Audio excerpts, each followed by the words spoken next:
ವೇದಿಕೆಯಲ್ಲಿರೋ ಶಿವಮೊಗ್ಗದ ಲೋಕಸಭಾ ಸದಸ್ಯರು, ಶಿವಮೊಗ್ಗದ MP ಆದ ಗೀತಕ್ಕನವ್ರೆ, ಇನ್ನೊಂದು ತಿಂಗಳಾದ್ಮೇಲೆ ಹಂಗೆ ಕರೆಯೋದು ಅವ್ರನ್ನ, ಅದಕ್ಕೆ ನಾನು ಈಗಲೇ ಕರೀತಾ ಇದ್ದೀನಿ. ಬೇರೆ ಹೀರೋಸ್ಗೆ ಫ್ಯಾನ್ಸ್ ಇರ್ತಾರೆ, ದೊಡ್ಡ ಮನೆಗೆ ಭಕ್ತರಿರ್ತಾರೆ, ಅದು ದೊಡ್ಡ ಮನೆಯ ತಾಕತ್ತು. ಕರ್ನಾಟಕದಲ್ಲಿ ನನಗಿಬ್ಬರು ಇಷ್ಟ ಶಿವಣ್ಣ ಸರ್. ಒಂದು ನನಗೆ ಜನ್ಮ ಕೊಟ್ಟ ಅಪ್ಪ, ನಾನು ಇಷ್ಟಪಟ್ಟ ಅಪ್ಪು, ಇವರಿಬ್ಬರು ನನಗೆ ತುಂಬ ಇಷ್ಟ ಸರ್. ಇವತ್ತು ಫಾದರ್ ಅನ್ನೋ ಟೈಟ್ಲು ಎಲ್ಲೋ ಕೇಶವಾರದಿಂದ ಬೆಂಗಳೂರಿಗೆ ಬಂದು ಒಂದು ಸಾಮ್ರಾಜ್ಯ ಕಟ್ಟಿದಂಥ ಚಂದ್ರು ಅವರು, ಫ್ಯಾಮಿಲಿ ಅಂದರೆ ಹೇಳ್ತಿರ್ತೀನಿ FAMILY, father and mother I love you ಅಂತ, ಅದು ಫ್ಯಾಮಿಲಿ ಅಂದರೆ. ಫಾದರ್ ಅಂತ ಟೈಟ್ಲ್ ಇಟ್ಟಿದ್ದಾರೆ. ಸೆಲೆಬ್ರಿಟೀಸು ಪೊಲಿಟಿಷಿಯನ್ಸ್ ಆಗ್ತಾರೆ, ಆದರೆ ಪೊಲಿಟಿಷಿಯನ್ಸು ಸೆಲೆಬ್ರಿಟಿ ಆಗೋಕ್ಕೆ ನನಗೆ ಕಾರಣ ಆದಂಥ, ನನಗೆ ಜನ್ಮ ಕೊಟ್ಟ ನನ್ನ ಫಾದರ್ನ ಸ್ಮರಿಸ್ತಾ ಈ ಫಾದರ್ ಸಿನಿಮಾಗೆ ಒಳ್ಳೇದಾಗಬೇಕು. ಫಾದರ್ ಅನ್ನೋ ಟೈಟ್ಲ್ ಬಗ್ಗೆ ಒಂದು 2 ನಿಮಿಷ ಮಾತಾಡ್ತೀನಿ. ನನ್ನ ಸಕ್ಸಸ್ಸೇ ನನ್ನ ತಾಯಿ, ಆದರೆ ನನ್ನ ತಾಯಿಯ ಸಕ್ಸಸ್ಸೇ ನನ್ನ ತಂದೆ. ಆದರೆ 2ನೇ ಲೈನ್ನ ನಾವು ಮರಿತಿದ್ದೀವಿ.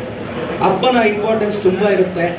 ಎದೆ ಹತ್ತಿರಕ್ಕೆ ಬೆಳೆದಂಥ ಮಗ ಬಾನೆತ್ರಕ್ಕೆ ಬೆಳೀಲಿ ಅಂತ ಕರ್ನಾಟಕದ ಎಲ್ಲ ಹುಡುಗಿರಿಗೆ ಈ ಟೈಟ್ಲ್ ಜೊತೆ ಅಪ್ಪನ ವ್ಯಾಲ್ಯೂ ಹೇಳ್ತೀನಿ. ಚಿಕ್ಕ ವಯಸ್ಸಲ್ಲಿ ಮಗಳನ್ನ ತಂದೆ ಫ್ರಂಟಲ್ಲಿ ಕೂರಿಸ್ಕೊಂಡು ಬೈಕ್ ರೈಡ್ ಮಾಡ್ತಾರೆ. ಯಾಕೆಂದರೆ ಅಪ್ಪಗೆ ಮಗಳು ಯಾವತ್ತೂ ಮುಂದೆ ಇರಬೇಕು ಅಂತ ಆಸೆ. ಬೆಳೆದ ಮೇಲೆ ಬಾಯ್ ಫ್ರೆಂಡ್ ಹುಡುಗಿನ ಹಿಂದೆ ಕೂರಿಸ್ಕೊಂಡು ಓಡಿಸ್ತಾನೆ. ಬಾಯ್ ಫ್ರೆಂಡ್ಗೆ ಯಾವತ್ತೂ ಹುಡುಗಿ ಹಿಂದೆನೇ ಇರಬೇಕು ಅಂತ ಆಸೆ.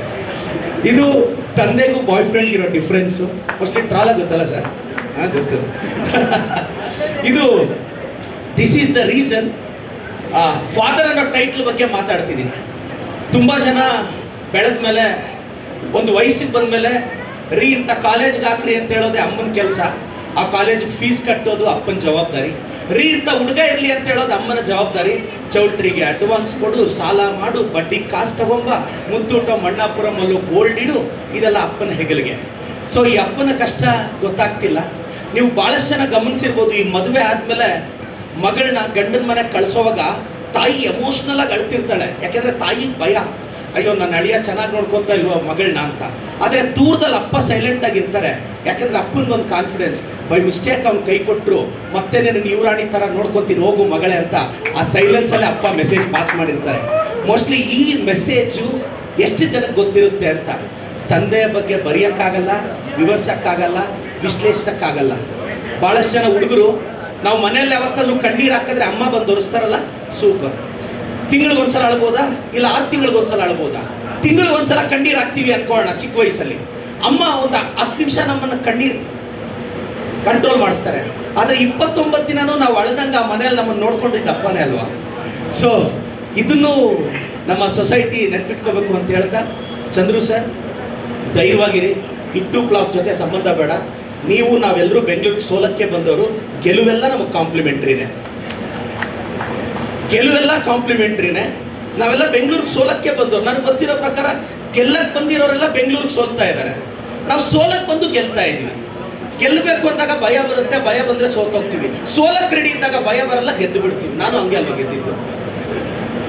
ನಾವೆಲ್ಲ ಗೆಲ್ಲಬೇಕು ಅಂತಿದ್ದಾಗ ಸ್ವಲ್ಪ ಈ ಜನ್ರೇಷನ್ನು ಒಂದು, ಎಷ್ಟೋ ಜನ ನಂತರ ಹುಡುಗರು ಚಂದ್ರು ಬೆಂಗಳೂರಿಗೆ ಬಂದು ಕಷ್ಟಪಟ್ಟರು, ನಾನು ಬೆಂಗಳೂರಿಗೆ ಬಂದು ಕಷ್ಟಪಟ್ಟೆ. ಇನ್ನೇನು ಲಗೇಜ್ ಎತ್ಕೊಂಡು ಮೆಜೆಸ್ಟಿಕ್ಕಿಂದನೋ ರೈಲ್ವೆ ಸ್ಟೇಷನಿಂದನೋ ಊರಿಗೆ ವಾಪಸ್ ಹೋಗೋಣ ಅಂದರೆ ಒಂದು 5 ನಿಮಿಷ ಪೇಷನ್ಸ್, ಒಂದು ರೈಟ್ ಟರ್ನ್ ತೊಗೊಂಡ್ರೆ ಹತ್ರದಲ್ಲಿ ವಿಧಾನಸೌಧ ಇದೇನೋ ಅಂತ ನನಗೆ ಗೊತ್ತಾಯಿತು.